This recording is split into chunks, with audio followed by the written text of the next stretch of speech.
Hello, my name is Anton. I work as a technical project manager in WebDB. It's a distributed SQL database, and today I will tell you about a boring task of how to make backups easier to understand and not that boring. For years, I was approached by our compliance guys who were asking me to make tests for backups. And I will tell you a story of my friend who likes to multitask. When he comes to the office, he opens one ticket in Jira, starts doing it, logs to production. Then he waits for something to be generated in background, opens another ticket, logs in via SSH to some test stand, and start doing something at this test stand. And by switching these steps, it's quite easy to run a SQL command in a wrong window and somehow drop a table, which you were not going to drop. Actually, I did it myself, so you shouldn't multitask. This is the first idea. At this point, you understand that there are two types of people. Some of them didn't do backups yet, and the other part of people already doing their backups. So we are going to this system where we have the backups of our production database, and we are considering to restore it. If we never tested this before, we might encounter some difficulties. For instance, backup might be broken, or it's not going to be restored that easily as it was supposed to be restored and save us in this situation. So backups are not that easy because you might have no backups. They might stop from being created because there was no space left on device, or you maybe have no idea how to restore it properly because, well, if you haven't done this task before, it will require you some time, especially in a stress situation, to restore from the backup. It's easy when you have a database of your own to test the backup.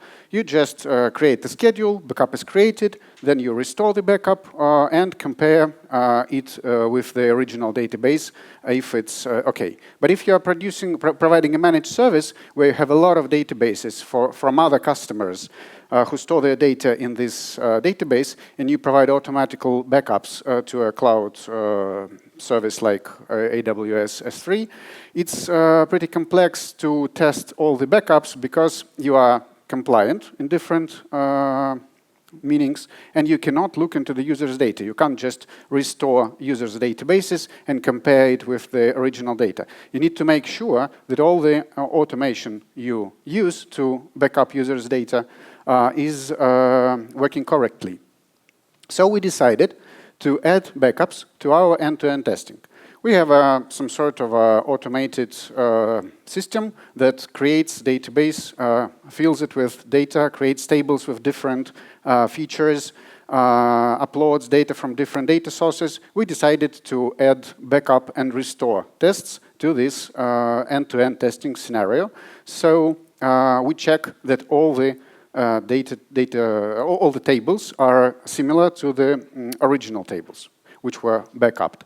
And if it's not okay, we fail the build, so you cannot commit your changes if they fail this end-to-end test.